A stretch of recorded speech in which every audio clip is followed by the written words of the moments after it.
Welcome wheelchair rugby fans across Canada and around the world, and particularly in Germany and Brazil as we take a look at Team Germany here. I'm Tim Frick, joined by Adam Frost here at the Paralympic Qualification Tournament. 7 teams, 2 sets of tickets to Tokyo. And last game of the day, Brazil versus Germany. Both these teams have played today. Brazil being upset by Switzerland, the first game of the day. Germany having a rough time against France. This game ought to be pretty exciting, Adam. I think so. Obviously, like you just mentioned, both teams having losses this morning, being 0-1, a little bit more motivated to finish the day at a 1-1 record rather than putting yourself in that 0-2 hole tomorrow. And just to run down the format of the tournament, and by the way, Adam Frost, a former player on Team Canada, world champion in 2002, also coached with Team Canada, with our provincial teams, coached internationally, now talent ID expert for Canada. Frosty, incredible knowledge of the game. But this tournament is a little bit different than usual. We've got 7 teams here, as we mentioned earlier. It's a complete round robin, so 6 games for each team just to get into a ranking situation. Top 4 will go into a playoff round. So 1 versus 4, winner of that goes to Tokyo. 2 versus 3, winner of that goes to Tokyo. So there's a lot on the line for every single game. Yeah, Tim, I think that the format that they've created for the tournament this year is one of the better ones. I think in the past, you kind of knew who was going to qualify after a day or two of competition, and obviously this year it's going to come down to that last day and a win and you're in game. So should make for a exciting final day of the tournament. And as we're getting set to start the game here, give a shout out to our sponsors, BC Wheelchair Sports Association, Wheelchair Rugby Canada, International Wheelchair Rugby Federation, and we'll run down the rest later as we look at our 2 referees for the game from Switzerland, Claudia Rota, and from France, Sophia Azi.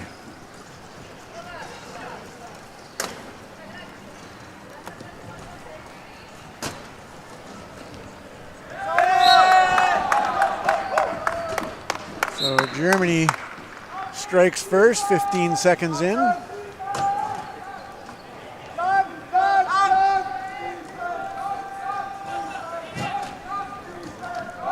That is Gonçalves for Brazil, forced to call a timeout in the first minute of the game. And that's good defense by Team Germany as we see Gonçalves being forced to turn back by Marco Herbst. Yeah, good defensive pressure by Germany there, forcing the Brazilians to have to take a timeout on their first possession. So back to that key defense by Team Germany.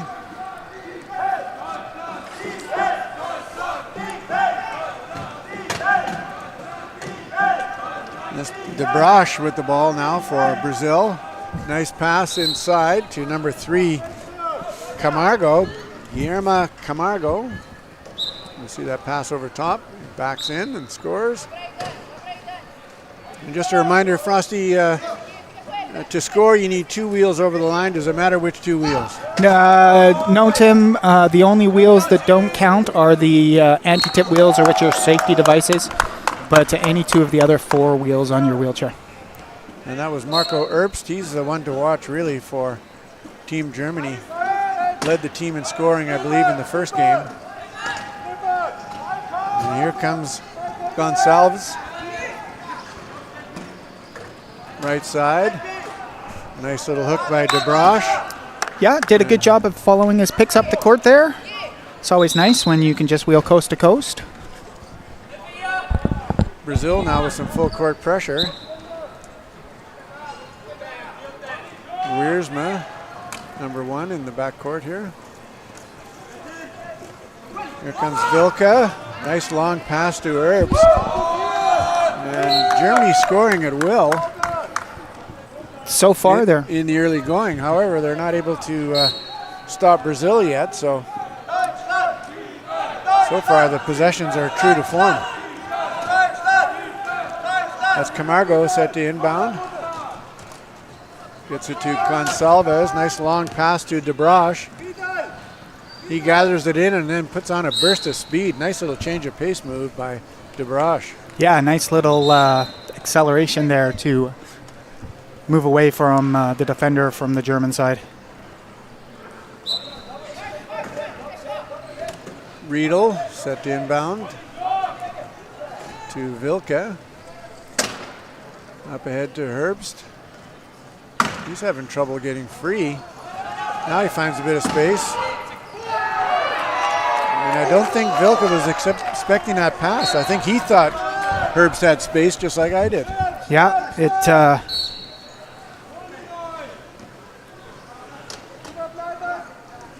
Camargo gets the ball back after inbounding it. He's spun around, looking for DeBrosh. Finally finds him. Long pass, long lead pass. It's a race. Nice little hook by Herbst. But Gonsalves hangs on and picks it up before the ball crosses the try line. And you've got to have possession, clear possession, right, Frosty, before you cross the line. Yeah, you absolutely have to possess the ball. Nice job there by the 2-5 from the Brazilian team to accept the hit and then manage to be able to wheel on and track down that ball. I thought he maybe lose enough momentum that wouldn't be the case. Herbst narrowly avoids an over and back call. He's hit hard by DeBrosh. What a pass by Herbst to Wilkie. Yeah, nice job controlling his chair to avoid that over and back, like you pointed out. Germany with the full court pressure. They're denying the inbounds pass. So Camargo over the top to Gonsalves. He's looking for an opening. Instead, we'll pass to DeBrosh up to Wiersma. Hand off to DeBrosh. DeBrosh with some good speed, cuts right through the hole and scores easily.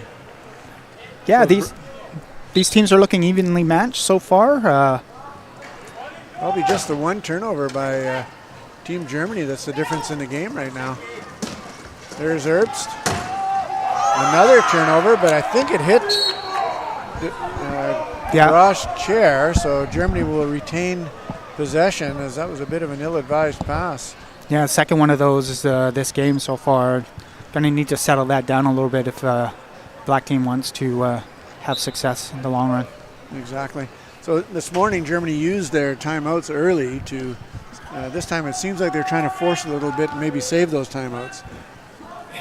Yeah, I mean, I'm sure that's not a conscious choice, but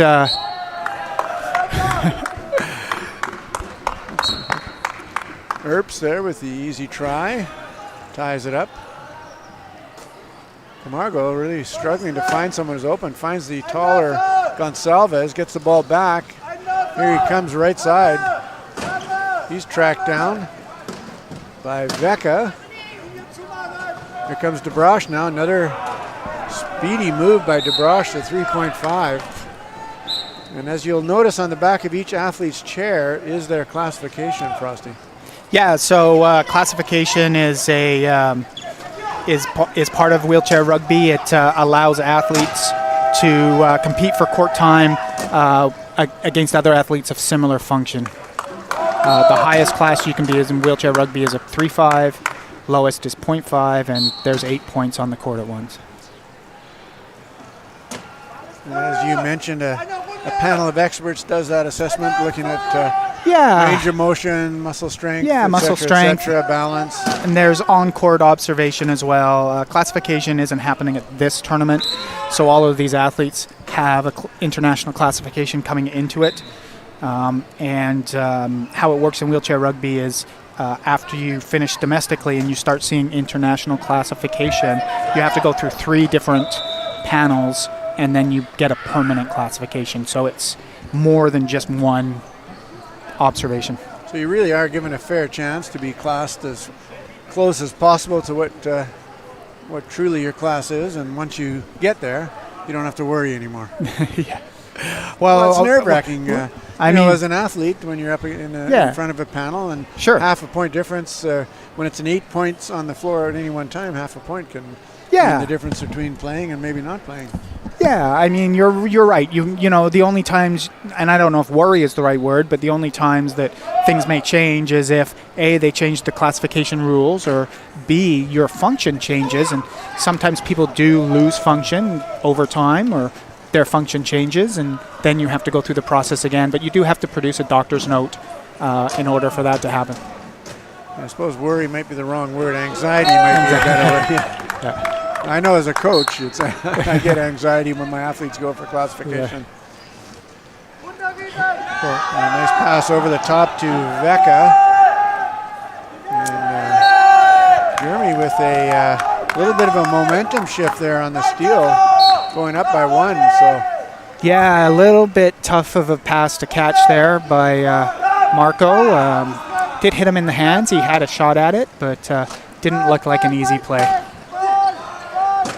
Camargo knocked around. He's got to get rid of it to Gonçalves.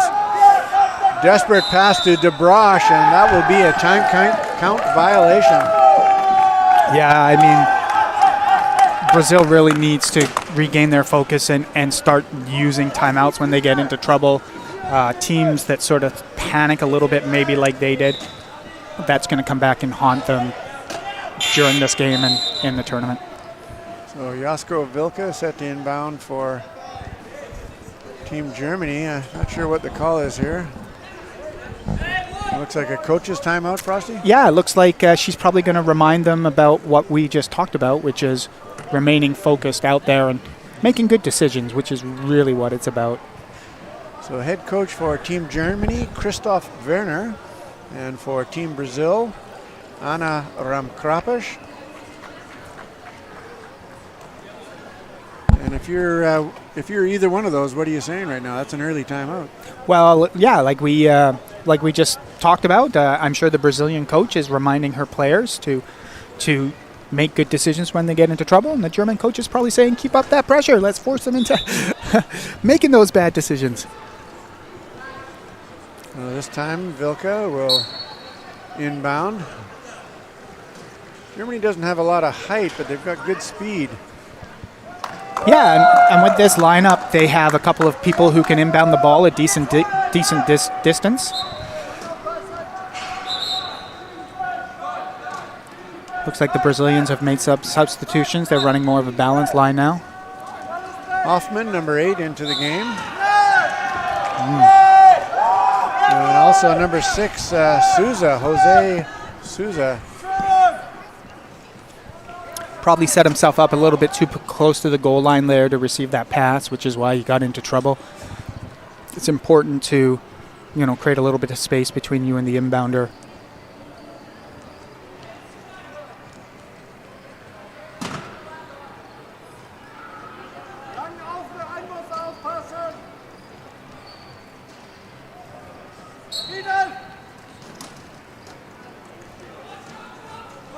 Souza now with the ball. Up to DeBroche. Nice little pick by Wiersma. And the pass over top to Jose Souza for the try. And Brazil seemingly back in the groove. Yeah, good flow up the court there by the squad. Moved the ball well. Vecca looking for some room. He had Vilka wide open. The pass was a bit short. Lucky break for Team Germany there as Number 8, Raphael Hoffman, could not corral that ball. Yeah, Brazil got a little unlucky there that they didn't manage to get possession of that ball. Probably a do-over there on that pass. In a game this close, every tiny little error really gets magnified. Vilke to Marco Herbst.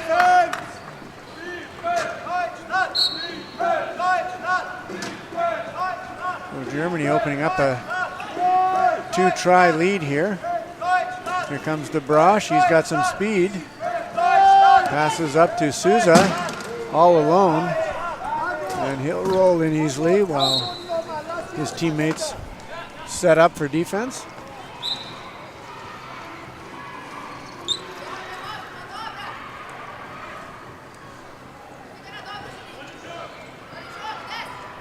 Give and go. I think that was Vilke there. He's got Herbst wide open. Better get the ball before it crosses the line, and he doesn't.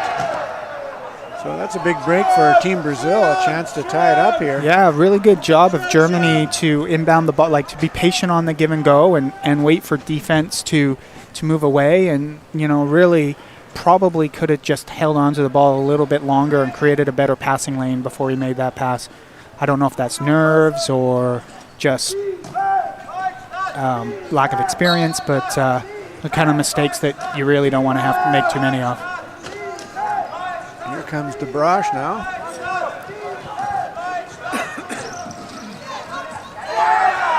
He's hooked by Herbst, calling for the over and back, but to no avail.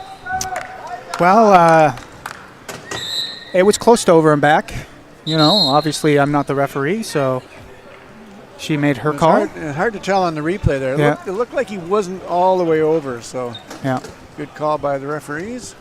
Outstanding job in the tournament so far by the referees. Yeah, absolutely. They are doing a great job, and, you know, that was almost over and back, but, you know, could have almost been a reach by the defensive player as well. So, you know, perhaps good non-call both ways. Here comes Herbst. He's got some room. Souza won't even try.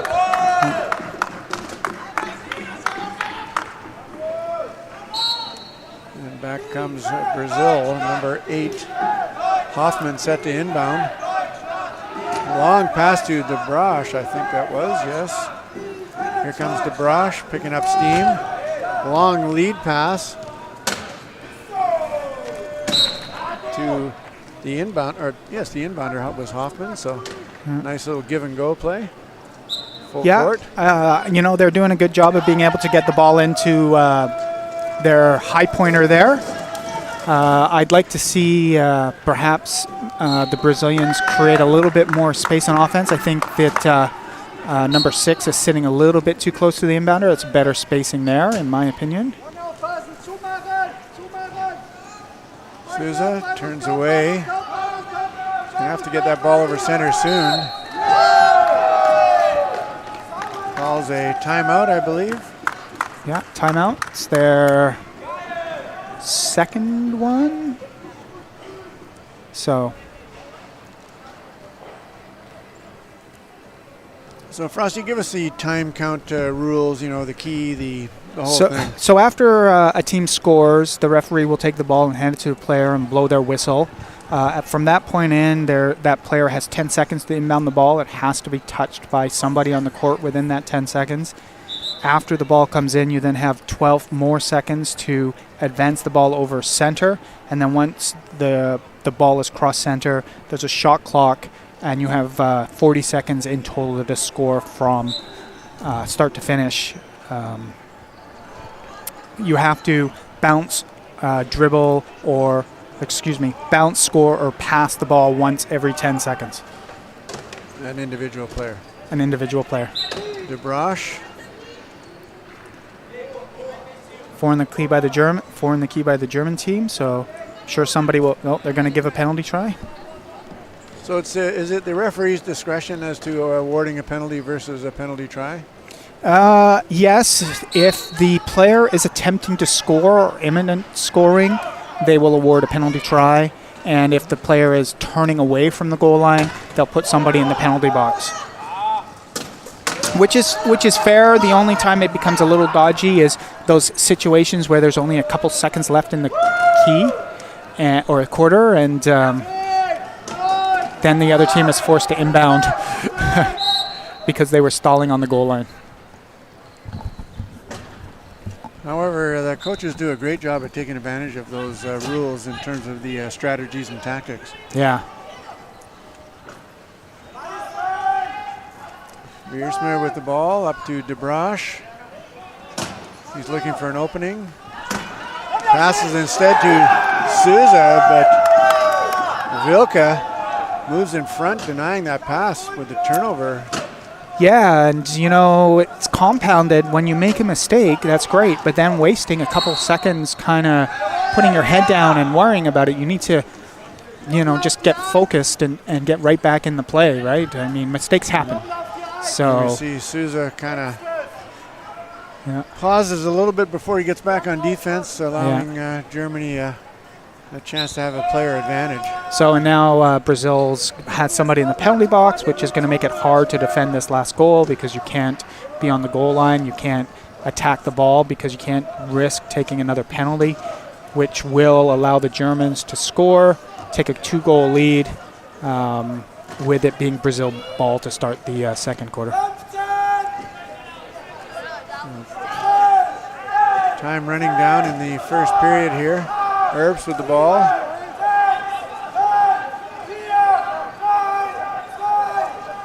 He'll take it himself. Nice fake pass over to Vecca. And instead he takes it himself. Not really enough time for Brazil to score. Yeah, good job by the German team to score with not very much time left. And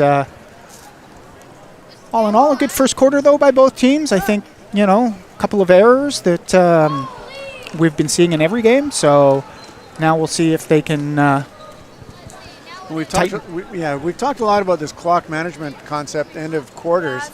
And, you get a 1 or 2 try swing in each quarter, and it can add up over the game. Well, yeah, I mean, if my goal is always to score the last goal of every quarter when I go into a game, because it's, it gives you +2, because you're going to start with the ball in at least 2 quarters, and stops the other team from obviously gaining goals on you. So, and in a 10-goal game, okay, maybe it's not as important. In those tight 1, 2, 3 goal games, it can be the difference between winning and losing. So while we're watching a few of the highlights, let's thank the rest of our sponsors: the Province of British Columbia, Government of Canada, of course. Richmond Sport Hosting has been assisting with hosting wheelchair rugby events here for over 10 years at the Oval. The Oval was built for the 2010 Olympic Games, of course, speed skating here. However, it was opened the year before for the test event, and we had wheelchair rugby and wheelchair basketball here as well. Richmond Olympic Oval, of course, the sponsor, and it's a beautiful facility. The ceiling here, if we ever get a chance to get a shot of that, these incredible beams, arching beams that go across from side to side, and then the intricate ceiling work made out of the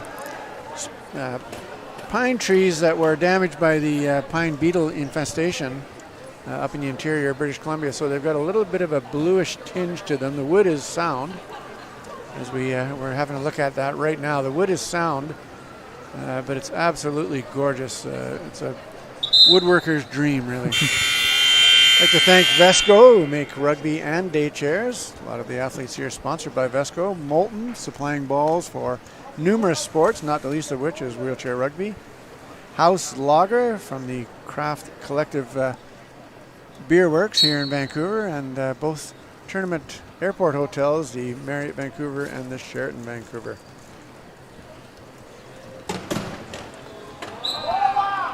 And DeBrosh scores easily early, and Germany's lead cut to 1. Kripke in the game for Team Germany, one of the few females here in the tournament.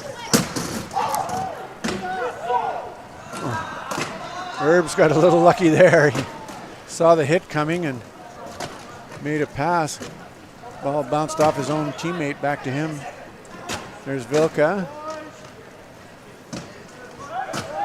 Nice extended defense by Brazil. Yeah, good job of forcing a pass in a dangerous position right on center there. Fortunate bounce for the German team that could have easily gone against them. And Josko Vilka on the receiving end. Oh, nice steal by, I believe that was Stefan Vecka. And that's a huge mistake by Brazil. Yeah. Almost stolen again, but this time Hoffman comes up with it to DeBrosh. DeBrosh looking for an opening. He's tracked down by Vecka. Ball knocked out of his hands. And in that time it took, they got a time count violation. Yeah, 12-second violation there. I think the Brazilians are going to have to revisit their inbounding strategy. Well, the momentum shift, you can feel it in the Oval here. Germany with a couple of quick turnovers.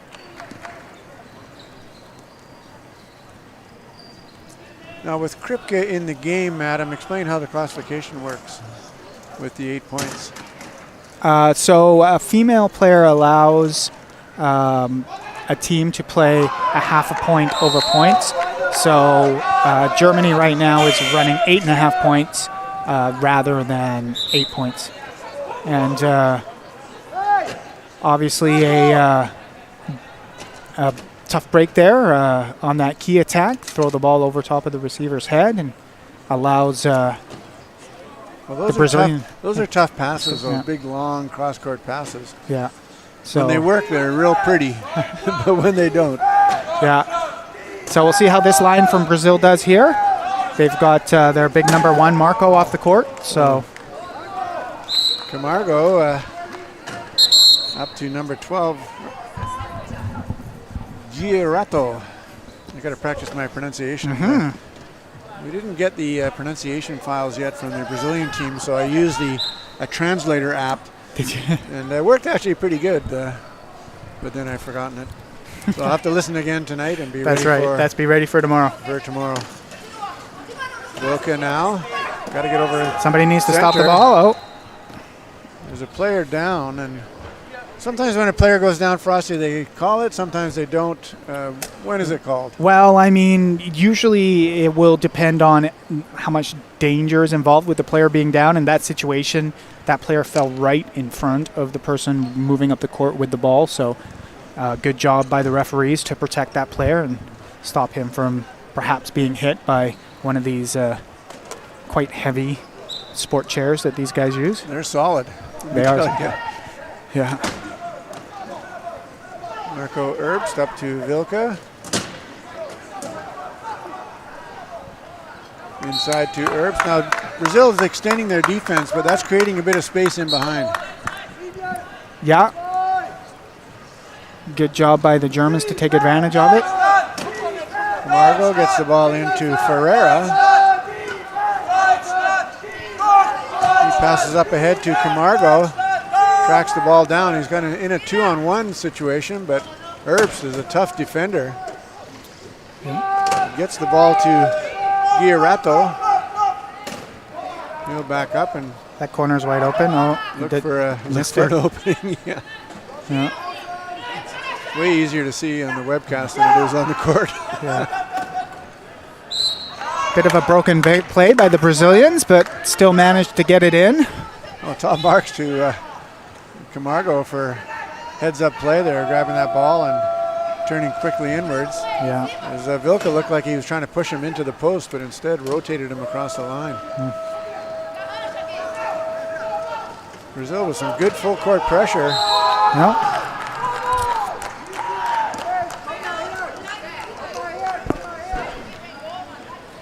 Just a reminder, folks, that this is a 7-team tournament.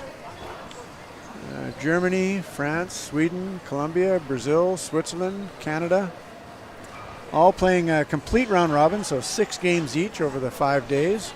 Actually 6 games in the 4 days, and then on the final day, 1 and 4, first and fourth playoff for a trip to Tokyo, and second and third playoff for a trip to Tokyo.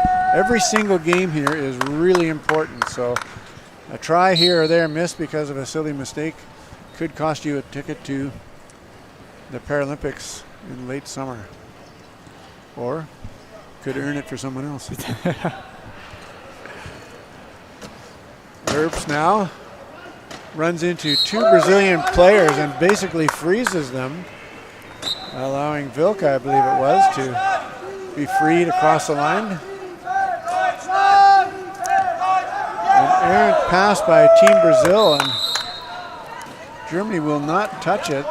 Yeah, they will get a nice inbounds play at the far end. Yeah, I'm with the inbounder on that play. I saw what he saw, and I think that that long pass was there and just not quite on the same page as his receiver.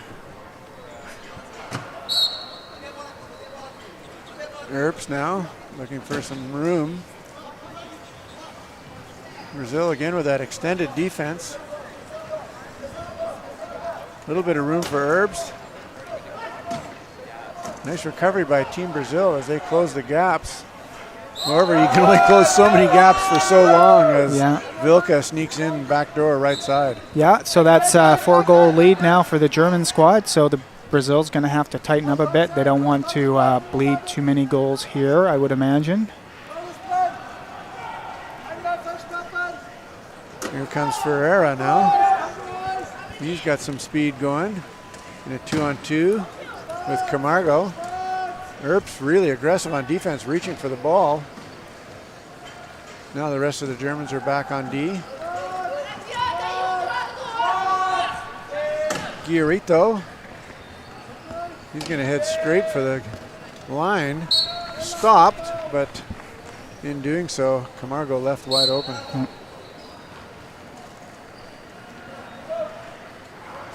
Kripke back to Vilka. Full court pressure now by Brazil. A little bit of a lazy pass there, Adam. Yeah, good job by the German squad to reel that in and then move the ball. Score a breakaway goal. So after a brief flurry of excitement, things have settled down here into a trading back and forth of tries.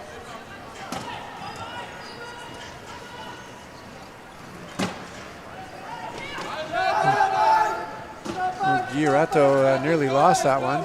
Yeah, he was gone. He just obviously knocked the ball off his lap.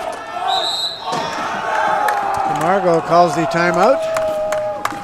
That's their final timeout, so according to the score clock, so they're going to have to move that ball now. Well, Brazil's ranking worldwide is number 9, and Germany is ranked number 11. I imagine that's going to change after this tournament. Like all the rankings will change, obviously, but right now the lower ranked team is really taking it to them. So yeah, Germany has definitely looked like the better team. The way the world ranking systems work, you're assigned points based on your final position at the tournament. So depending on what the points gap between the two teams is right now, may not affect, one tournament may not actually affect world rankings. So in other words, they don't make hurried decisions, which is great for the teams. Well, in the old system, if you were 11 and you beat 9, you'd go to 9, they'd go to 11. So it's in my opinion, a better system now. Excellent. Yeah. Well, Brazil in the key a long time, but the number 4, Jose Günther, backing in, receiving that pass. And I think he's got an equipment timeout that no one noticed. He's wheeling on one flat tire, probably. So here comes Germany, taking full advantage of that. The 4-on-3 results in an easy try for Erbst.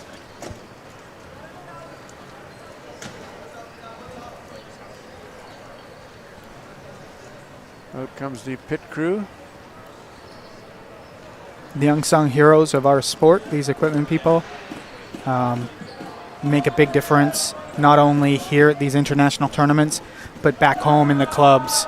You know, when you're practicing locally, you're getting flat tires, it's so nice to have help to get things fixed, right? So shout out to all equipment people and managers around the world. A nice little pick by Günther there, allowing the Brazilians to make a 3-way passing play so Camargo could score. Kripke to inbound for Germany. Deep to Vilka. I don't like that deep pass, but Marco Erbst looking for some room. Oh. And that ball is intercepted by Ferreira, and back comes Brazil with a chance to get some momentum going here. Giurato hit hard. He hangs on though. He's got a pick on a dead ball. Ferreira waiting for his teammates to get set. Still lots of time on the clock. 20 seconds. 15 now. And Ferreira sneaks inside. Really, that was a kind of a quiet try. Yeah, he snuck in there. I thought it was a good job by the Brazilian squad not to panic and force that ball early and slow it down and wait for something to develop. And Vilka on the receiving end from a much nicer pass this time from Marco Erbst. Really effective on the 2-on-1. Ferreira trying to get free. Deep in his own zone. Long pass. There's a race for it. And the race is won by Vilka. He's hit hard but hangs on. And a big turnover as Team Germany look to take advantage of that errant pass. Here comes Erbst using the time clock. Yeah, turn away from the goal. Looks like they're trying to set up last goal already. Clock management.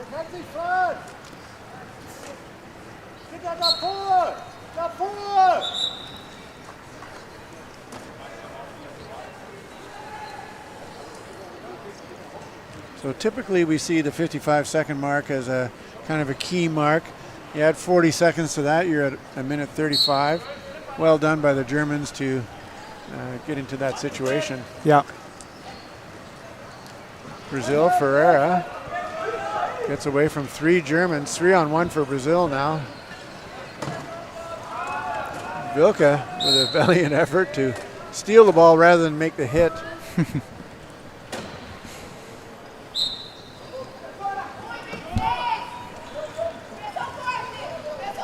And we'll see what Germany does with this possession in terms of their clock management.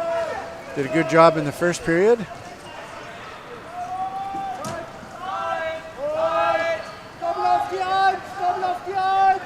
There's Marco Erbst, pulls the ball back. The Germans get set. Brazil backs in the key for defense. Nice job by the Germans to recognize defender on the goal line and get themselves a new 40-second clock. Not sure what their strategy will be about scoring, but I imagine they'll still try and score around 50 seconds here. So Ferreira pushed over the try line. Sometimes it's a penalty goal, sometimes it's a penalty. What's the difference, Frosty? Well, the difference is whether or not the person with the ball is trying to score. If a goal is imminent, then a penalty goal will be awarded. And almost exactly to the second, if not exactly to the second, Yeah. you predicted it. Germany scores to go up by 4.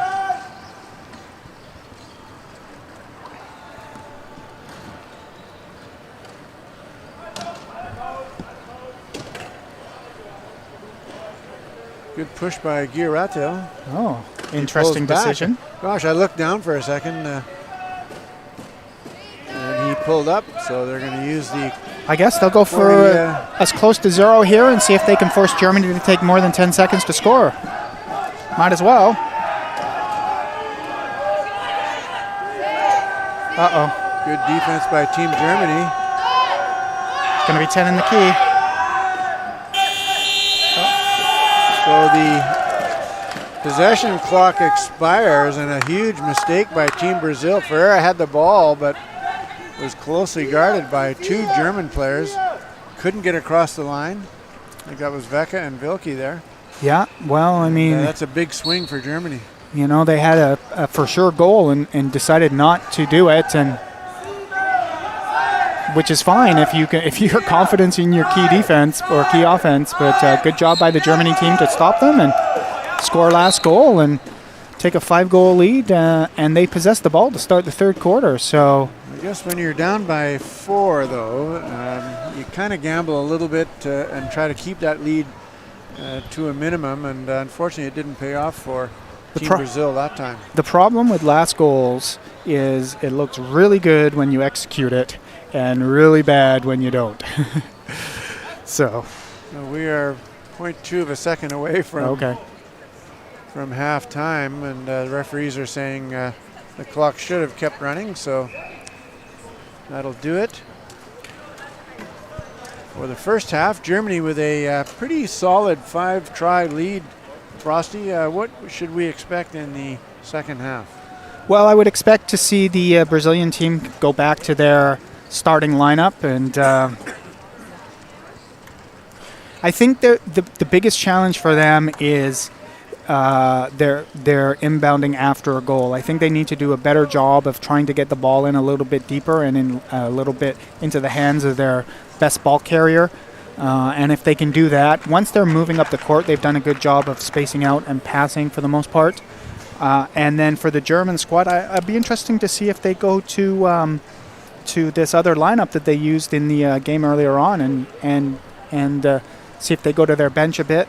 I wouldn't expect them to make too many changes. They seem to be, creating some turnovers on defense, and other than a couple of errors with some long passes, their offense is working well. So Brazil's one of the up-and-coming teams, of course. Sorry, Brazil. I moved my headset for a moment. Brazil's one of the up-and-coming teams, of course, hosting in Rio 2016, the Paralympics. Once it's 7 years out when you get the call that you're going to be hosting, and all of a sudden they start, every country, doesn't matter where it is, pumps money in like crazy. Unfortunately, it takes about 10 years to become really good at something. And within that 7 years, on emotion, Brazil did very well. However, that 10 years is up now, and they've proved themselves to be a world-class team. Yeah, both South American teams that are here this weekend, Colombia and Brazil, have sort of followed the same trajectory when it comes to their development. Obviously, Colombia wasn't in Rio. They weren't the host that Brazil were, but it'll be interesting to see when these two teams play each other later on in the week who is able to win that game. Based on what we saw this morning, or earlier today, when Colombia won their game, I would have to say that they were the better looking team of the two so far. So Colombia and Brazil will face off against each other Saturday morning, 10 a.m. Pacific. However, there's a lot of wheelchair rugby to play in between. Tomorrow morning at 10 o'clock, there'll be two games. Team Canada will take on Colombia, and France will take on Sweden. Both those games will be good games, because Colombia with a nice little upset win over a higher-ranked Sweden earlier today, and France and Sweden, obviously, rivals from the European leagues. Yep. Germany will play Switzerland at noon Pacific, and then at 4 o'clock, Canada's back on the court against Team Brazil. At the same time, Colombia will play France, so that'll be another good one to watch. And at 6 o'clock tomorrow night, Sweden will take on Switzerland in the final game of the day. 7 teams here, Frosty. Only 4 will make the playoffs, and only 2 go to Tokyo. A couple of big games for Colombia tomorrow. I wonder if either of those games will be a preview for one of the games that we see on Sunday. Well, there's talk in the back rooms about the fact that there's been a couple seeding upsets, and so it's a very good possibility there'll be a tie in the standings. It'll come down to tries for and against, or games between the tied teams. So every single try, every single game of great importance here at the Richmond Olympic Oval, and we will thank Richmond Sport Hosting and the Olympic Oval for their sponsorship of this event. Government of Canada, and of course the Province of British Columbia. Our sport organization sponsors, BC Wheelchair Sports Association, Wheelchair Rugby Canada, and the International Wheelchair Rugby Federation. And on the corporate side, we've got some great sponsors. Rugby and Day Chair sponsor, Vesco, Molten, who supply the wheelchair rugby balls. I think they've been the only supplier ever. And they supply balls for variety of sports used at the Olympics and Paralympics. House Lager by Craft Collective Beer Works here in Vancouver. And our two Vancouver airport hotels, the Marriott and the Sheraton, out here in Richmond, British Columbia. Beautiful, sunny Richmond, British Columbia today. Hopefully tomorrow will be... But not anymore. It's dark. It's dark outside now. A little bit dark, but... And the Olympic Oval, the setting here is fantastic. It's right on one of the arms of the Fraser River, beautifully wheelchair accessible for fitness and exercise, and they've done a great job here. Tons of wheelchair parking downstairs, we noted earlier, and lots of wheelchair storage for all the athletes too. Yeah.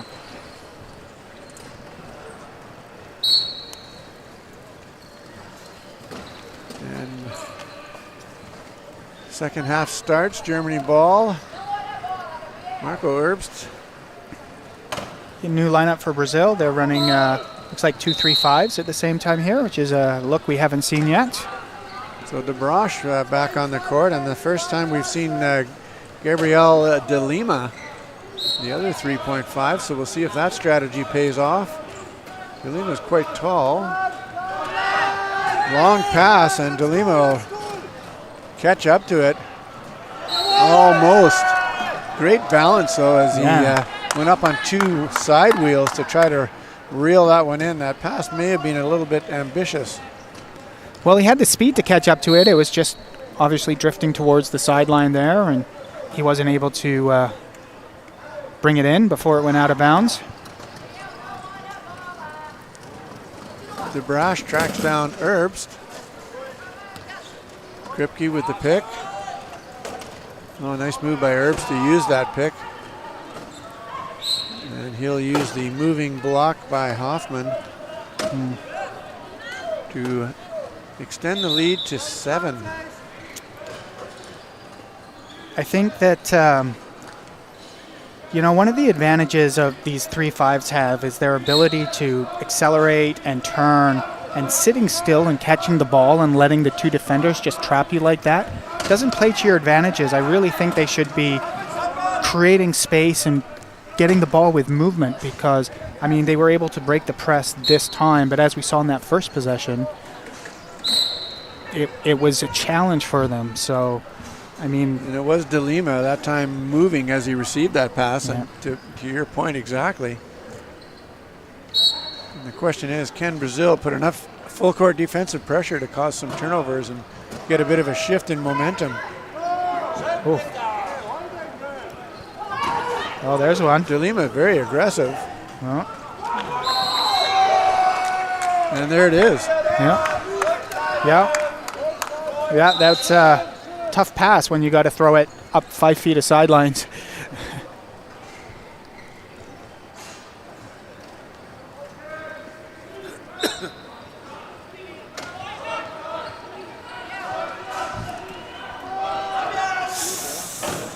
Oh, lucky. D'Souza gets the ball into De Lima.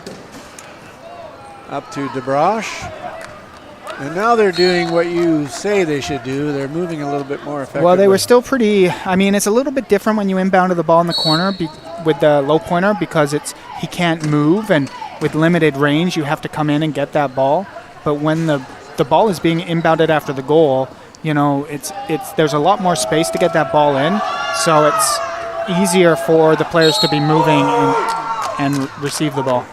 So Sauerbier trying to dribble out of that full court pressure, gets the ball knocked away, and then because it was knocked off of his chair, calls the player timeout to avoid the time count violation at half court. Yeah, good defensive pressure by this Brazilian lineup. And well, De Lima is certainly a spark plug. He just does not stop moving. No, it's he's making an impact in the couple of shifts he's had so far, or a couple of plays on this shift, at the very least. Vecca declaring himself as the inbounder to help defeat that Brazilian press. Sauerbier with the ball again, gets it to Vecca. He looked for Herbst, but Herbst set a pick instead. Vecca with a bit of room right side. Wow, he's hit by De Lima and pretty well everyone on the Brazilian team, and still makes the pass to Herbst. Yep. And there you are right there. DeBrosh really bottled up deep in his own end. Good job to protect that ball.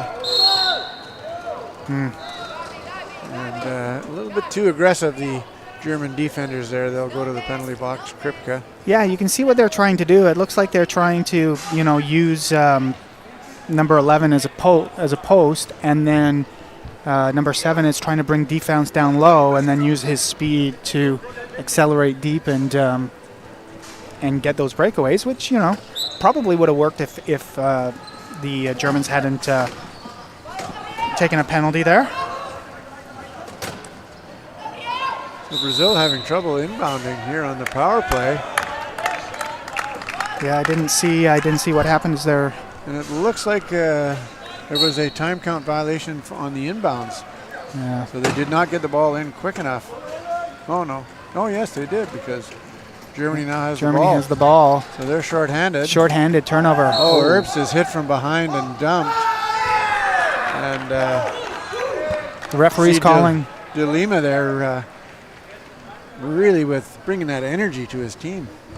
It looked like the referees called the turnover. I believe they did. So Brazil catches a bit of a break there. See what happens here. From behind.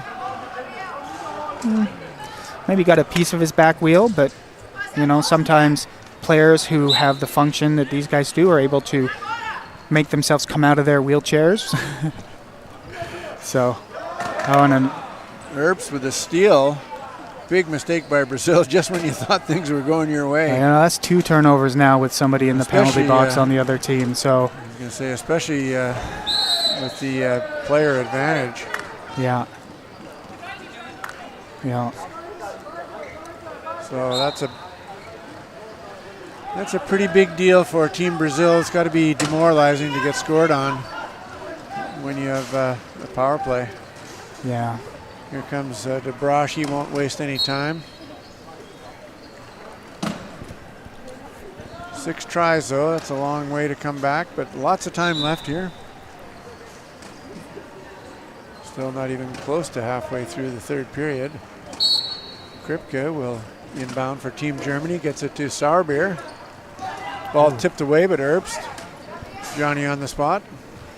Here comes Erst with Vecca. 2-on-1. Boy, De Lima just doesn't back down, does he? Yeah. Saw the pick coming and said, you know what, you can pick me, but I'm going to make you pay. DeBrosh lucky to hang on to that one, but he is pushed out of bounds, and it'll be Germany ball.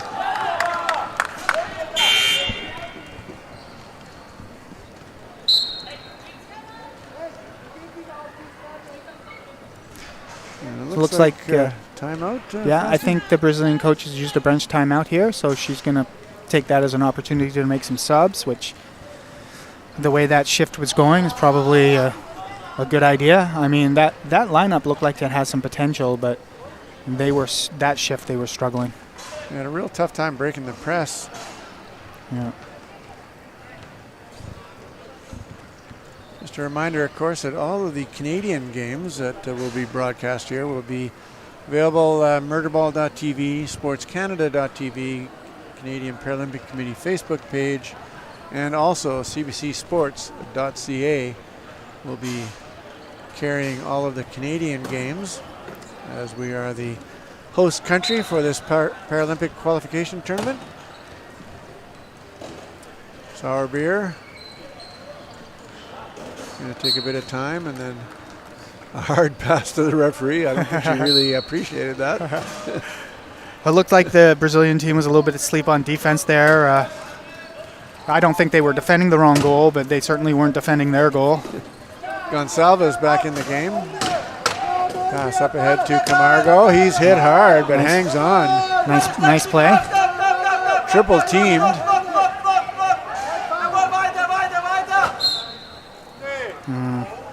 Good job, I think, by Camargo presenting an arm to the defenders. And Sauerbier heads to the penalty box.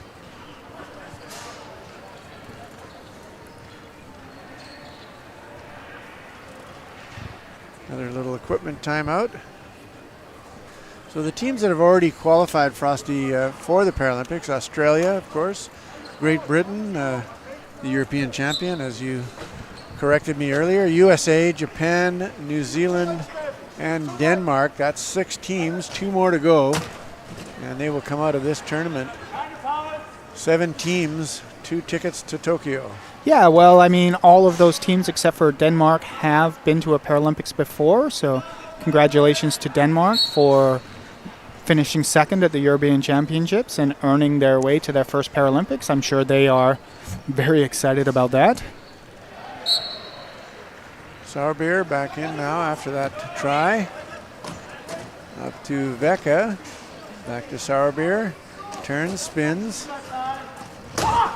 Long pass hits the back wheel of Marco Herbst, and that's a turnover. Gonçalves being roughed up by a couple of German players there. Gets it to De Broche. There's Camargo again with a nice catch. Sees Gonçalves, and Brazil with a bit of spark here now with this lineup change. Good for them to create a turnover there, and there's still obviously a 6-goal difference here, but lots of time to go, and 1 or 2 more of those, Germany might start feeling the pressure, similar to what happened to Colombia in their game against Sweden. Here comes Sauerbier now, tracked down by Camargo, gets over center. Ball is knocked away, and we'll see Germany retains possession. You can see that ball knocked away by Camargo. Kripke now, back to Sauerbier.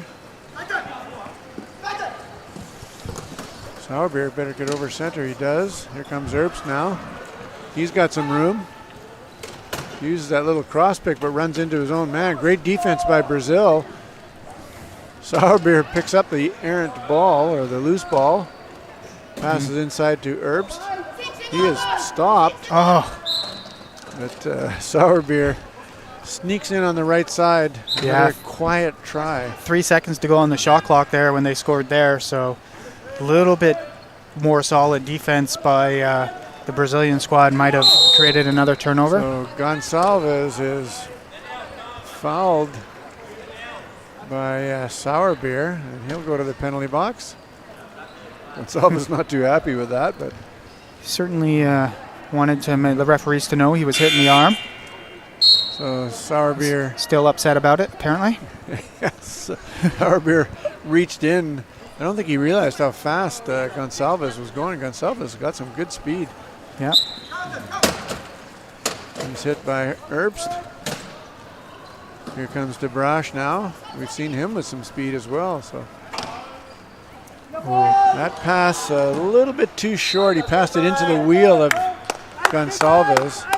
Yeah. Brazil lucky to hang on to that. Lucky, and once again, here are the Brazilians with a man advantage and struggling to score goals, which you don't like to see.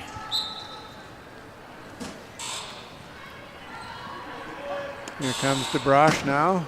He's got Gonçalves wide open. They're setting up for transition.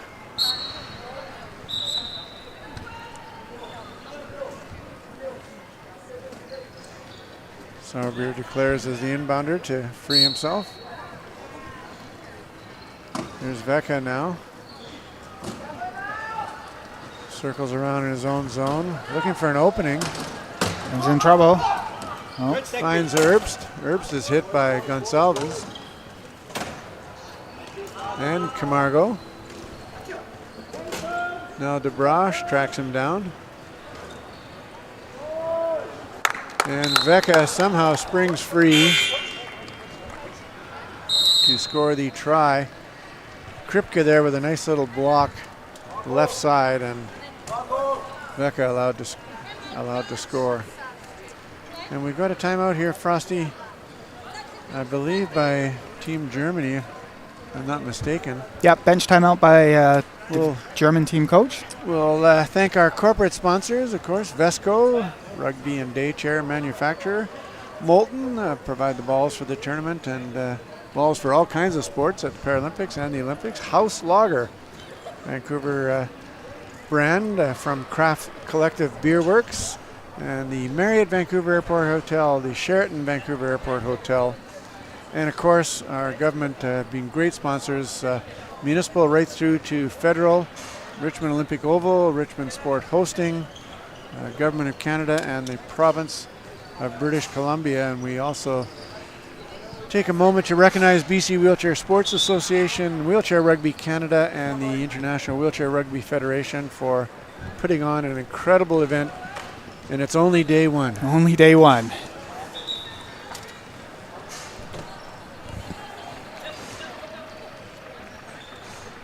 Camargo set to inbound for Brazil.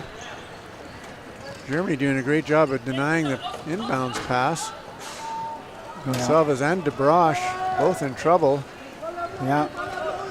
Wiertsma coughs it up, and luckily Team Germany were the last ones to touch it. Luckily for Team Brazil, of course.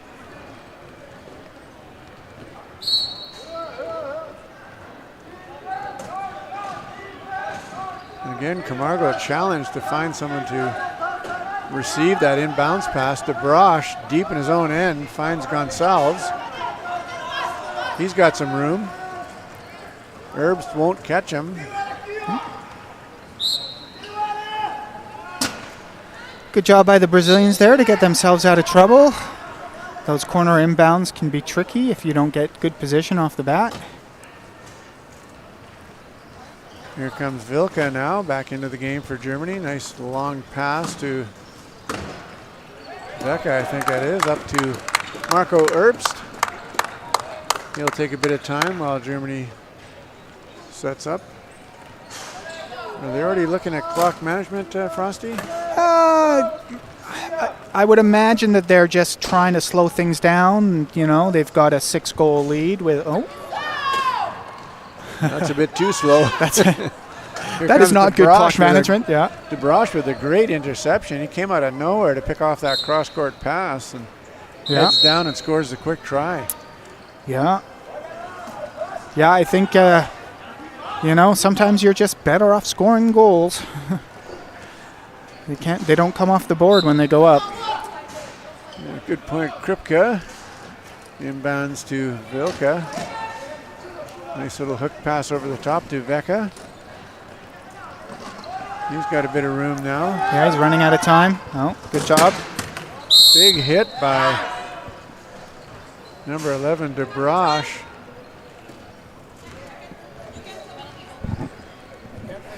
And was that a penalty goal? I'm not quite sure. Yeah, she awarded a penalty goal. So if you hit somebody and you come out and you land on their lap, or vice versa, they come out and land on your lap, that is a penalty.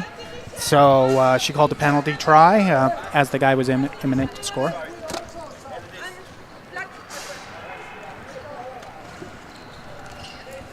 So Kripke coming out of the game in favor of Riedel, Christian Riedel. Nice quick pass by De Broche up to a streaking Gonsalves. He came out of nowhere. Yeah. Yeah, when these guys are moving, they've got some speed. They just are a little bit too static in their offense, I think, before the ball comes in. Wilke will inbound, looking for Herbst. He gets it, but he's hit hard by Gonsalves and De Broche, and looks like another penalty here to Team Brazil.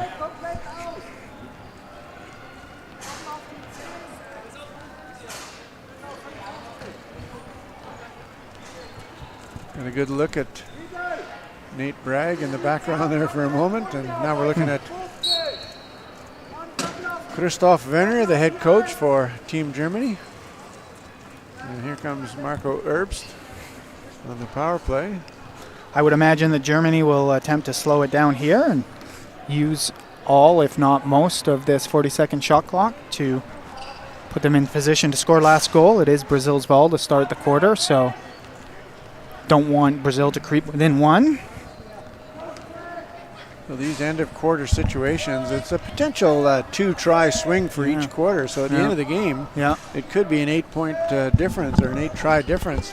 Yeah, and with the Brazilian athlete sitting in the penalty box right now, it doesn't feel like it's a big deal with a minute and a half to go, but it really allows Germany to dictate the play.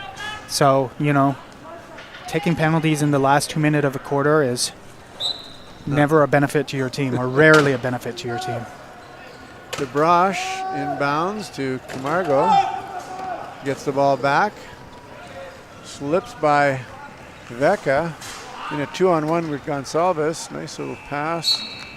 And Gonçalves wipes his brow as he goes across the line with the ball. Perhaps inadvertently. Vecca gets it in to Riedel. He gets it back again. Riedel trying to set good some defense. picks. And a break for Team Brazil as Gonçalves picks that one off after a few bounces. Looked like a game of pinball there for a moment. But well, if they're able to execute last goal here, score first possession, we're now looking at a 32-35 game with obviously most of the fourth quarter to go. So bit of a break there.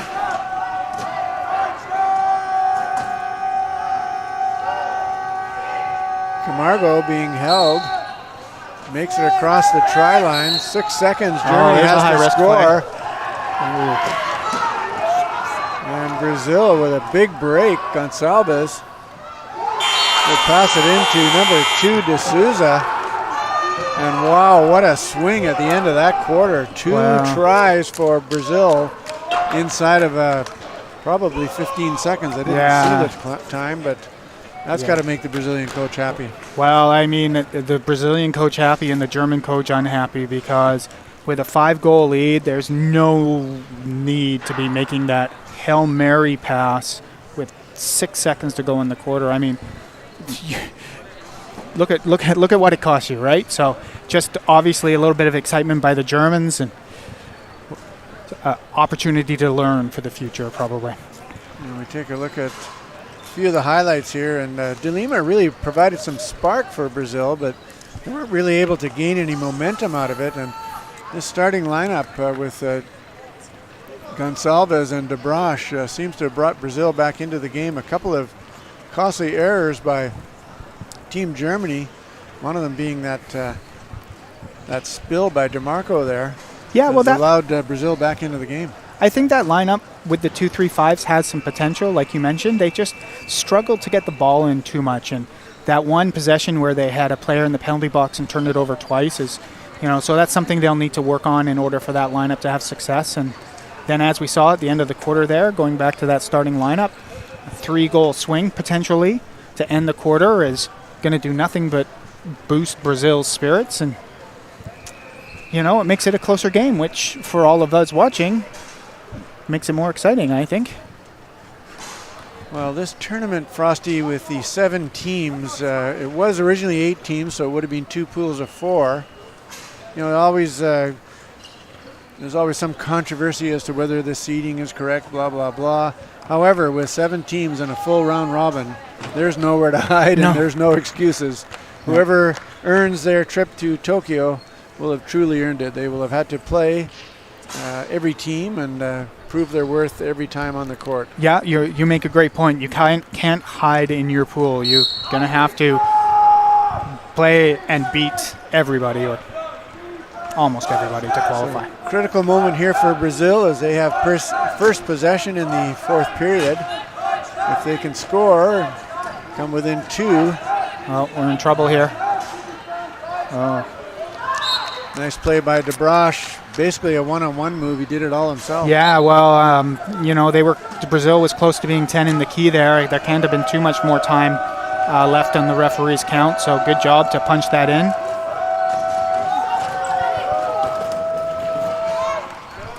Vecca gets the ball over top of Gonçalves to DeMarco, and the 3-try lead is restored.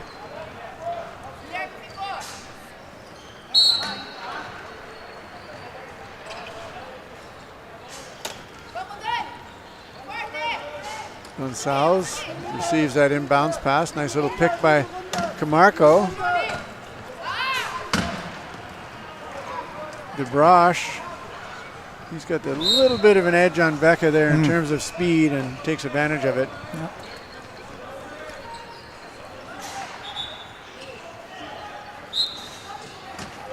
Riedel set to inbound for Germany. He wheels the baseline to get a better angle to Vilka. Big hit by DeBrosh. Yep. Vilka better get that ball over center. Brazil with the denial defense and DeMarco cleverly wheeling into open space to receive that pass. Yeah, it's a lot of pressure on the ball by Brazil. The downside to that is it leaves a tough matchup deep when they make that over-the-top pass. And here comes Gonçalves being tracked down by DeMarco. He will not get there in time, and the referee had to jump out of the way there as both players were barreling down across the line. Agility, key component to referee. That's why they do that. That's why they do the fitness test, I guess. Yeah. If it was me out there, I'd be That's right. run over numerous times. Riedel. Oh. So when a player is inbounding the ball like you saw there, unless he moves, you cannot be within a meter of him. So the Brazilian defender got too close to the inbounder and hence is in the penalty box. And you can see DeBrosh, who picked up that penalty, kind of frustrated with himself, realizing that they had a nice little run coming. And now it's not too bad to take a defensive penalty, I guess. Well, they've still got some time, and they only need a couple of turnovers, so it's not probably not going to be the difference in the game, but we'll see how they manage inbounding the ball after the German team score here, and hopefully they've got enough common sense to not take a penalty. And of course, as the fourth period carries on here, we will start to get into that time crunch situation. Right now, still over 6 minutes to go, so maybe a possession here or there, no big deal, but as the game progresses, it'll get more and more important. So DeBrosh with the ball, long lead pass to Gonçalves, and he'll score easily. And Brazil is managing to maintain that two-try gap. Yeah, this is by far their best stretch of gameplay that we've seen in this game so far. Vilka with the ball now. Riedel providing some nice blocking. Vilka, lead pass to Marco Herbst. And he wastes no time. Camargo looking for someone to pass to. Great denial by the Germans. DeBrosh finally. Ball knocked away. Picked up by D'Souza. Could be a time count violation. But instead, a lucky bounce into the hands of Gonçalves. Well, a lucky bounce, but good heads-up play by him to make sure that he was over half for an outlet, because if there's nobody over center to get the ball, then that just obviously drips right out of bounds. Germany under a bit of pressure here. Yeah. Herbst spins away from DeBrosh, gets over center. He's tipped over, and actually his own player, his own player actually caused that. It looked like number 8, Vecca, ran into DeBrosh. There it goes, and hastened the spill. Yeah, the Germany team still has 2 timeouts left if the number on the score clock is right. So probably could have used a timeout there to save that turnover. And it all happened so fast. Well, even still. Anyway, obviously Brazil scores here. We now have a 1-point game. Oh my goodness. So Brazil really looks like they've squandered that opportunity with the errant pass. Yeah. No. Herbst deep in his own zone. He's going to be in trouble. He's going to have to move the ball. It's a long no pass. penalties here by the German team, or excuse me, Brazilian team. Looks like they're going to possibly get it back. Timeout. Oh, clever play by Josko Vilka there, the Class 2, as he's flying out of bounds and quickly calls the timeout. Great play by Brazil to force that tough pass. Yeah. And to force Team Germany. They're down to their last court timeout. Brazil, of course, used theirs early on, and we've got a break here for equipment. And speaking of equipment, we quickly thank Vesco, our equipment sponsor. Molten, our ball sponsor, equipment sponsor there, sports equipment. House Lager, and Marriott Vancouver Airport Hotel and Sheraton Vancouver Airport Hotel.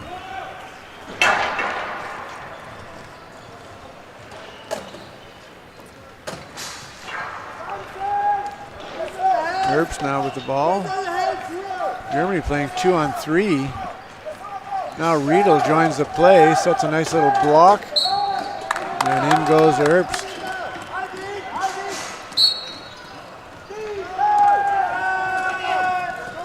De Brash. Quick inbounds play that time by Brazil. Yep, getting the ball with movement, obviously able to beat that one-on-one battle. So quick goal by Brazil. It's what they need if they are going to claw their way back in this game. Give themselves as many opportunities on defense as possible.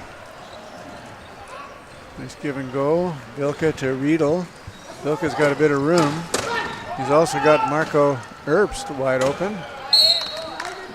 Good play by them to track that ball in and score the goal. It's not a great passing lane. Sometimes you got to make plays. And, during this equipment timeout, we'll thank the Government of Canada again. That's Sport Canada, part of Canadian Heritage. Province of BC, Richmond Sport Hosting, and of course, the beautiful, the spectacular Richmond Olympic Oval. An engineering marvel. And a great place to play wheelchair rugby. Brazil in trouble here. Long pass up to Camargo. He is bumped. And there's a turnover. Yeah. Playing in a bit of a phone booth there. Needs to swing right around that pile and build up some speed instead of cutting back into it. Got himself into some trouble. Herbst uses his teammate Vecca effectively there. And that turnover costly. We're halfway through the fourth period, and Germany has extended the lead now to 4. Yeah. Although De Brash will have something to say about that right now. No time management at all there. Score quick. Well, if you're Brazil, yeah, no choice, unfortunately. Like we said before, they need defensive possessions to create some turnovers here. Not defensive possessions, defensive opportunities. Herbst up to Vecca, and Germany scores quickly.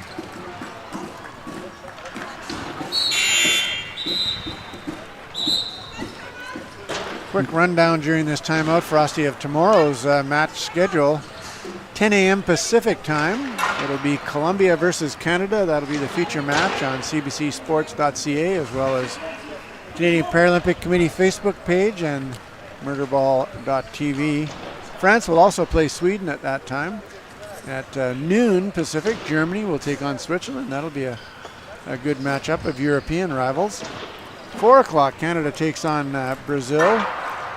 At the same time that Colombia takes on France, and Sweden and Switzerland round things out at 6 o'clock Pacific on day 2.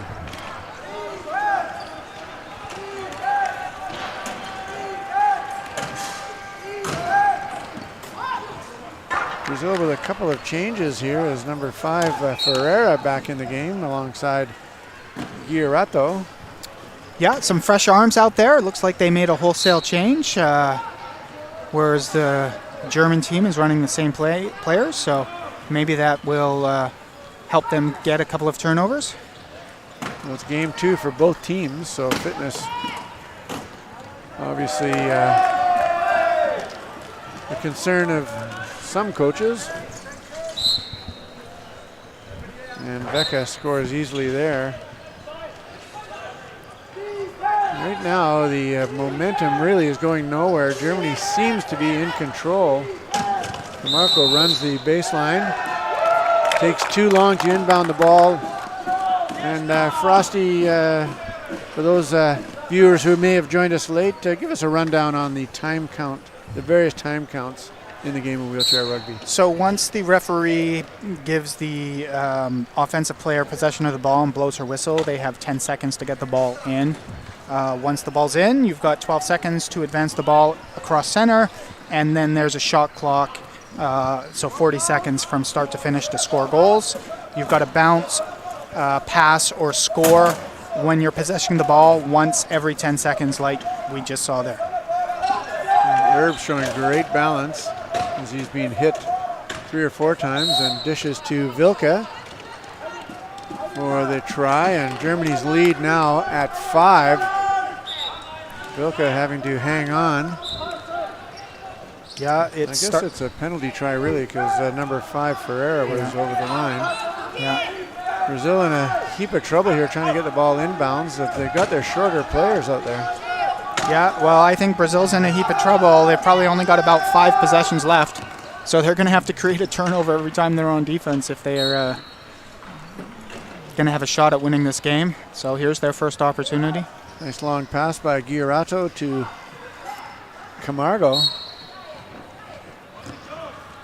And Germany content to slow things down a little bit. Vilka up to Herbst. He better get the ball over center though. 2 seconds to go. Yeah. Germany with the 2-on-2. Nice crossing play and hit by Vecca. Stefan Vecca, the class 2.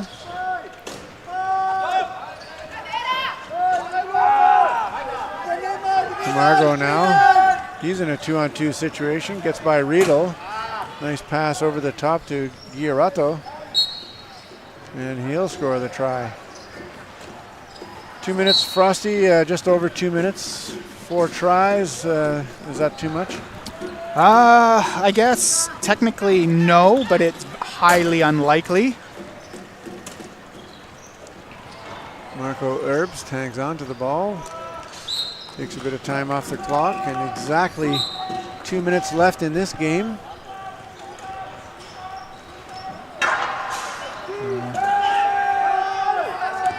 Long pass over the top to Giurato. Quick score. Somehow he was wide open. Yeah, well, the defensive setup by the Germans there was pretty low, so that over-the-top pass was there.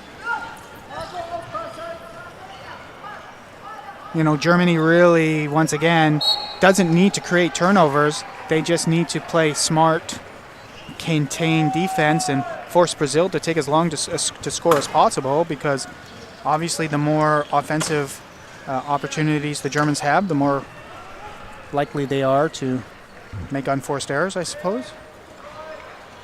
Herbst just happy to hang on to the ball and bounce it every requisite 10 seconds. And Brazil's zealousness to try for the steal results in a few open German players. Well, Brazil doesn't have much choice now. They got to make high-risk plays, because if they don't get the ball back.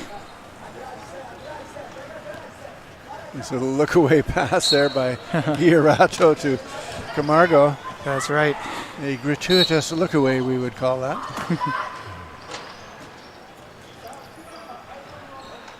Inbounds pass to Herbst.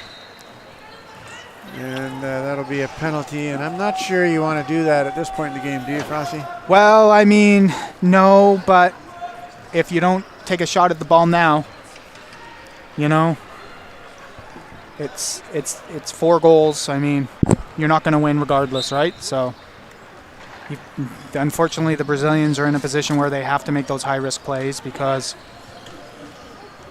you need the ball. You need the ball.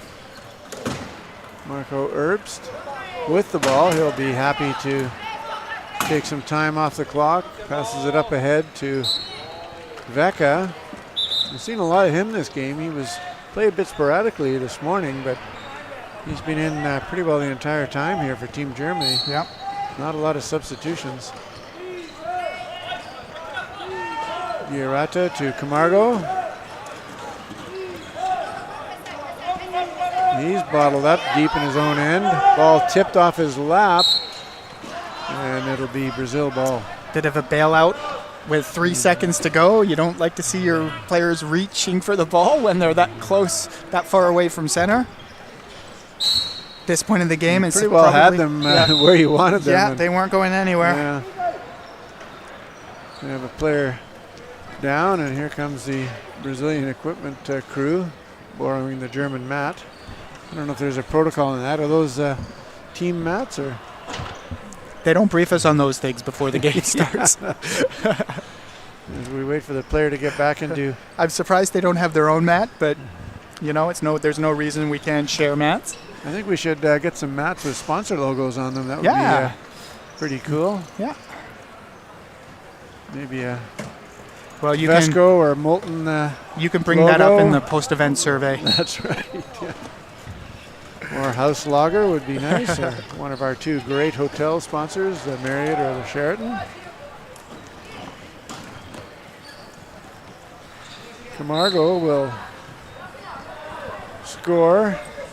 And I think it's too little too late for Team Brazil here. Yeah. Good effort. They clawed their way back in, got within 1. Yeah, they kept it exciting. They created some turnovers in the second half here and had an opportunity to put themselves in a good position to make these last few seconds a little bit more meaningful. But unfortunately, that's not the case. However, all is not lost, as this is a long tournament. Each team gets 6 games. Top 4 will have a chance to play off and see who gets to go to Tokyo in the late summer. Yeah, you know, the Brazilians will have 4 games left. Unfortunately, they're going to have to see Canada and France, and Sweden, and Colombia. So those are going to be all tough games for this group. See how they do. And that's how a qualification tournament should be, I guess. Long pass. Wow. Vilka. Well, that was such a nice pass. It's unlucky you didn't get a goal for it. Yeah, it was a great pass, but time expires, and Germany comes away with the 50-46 victory over Team Brazil. Plucky effort by Brazil, though, Frosty. Yeah, I mean, they certainly hung in. A 4-goal difference isn't anything to hang your head about. I think the biggest difference for them really was just their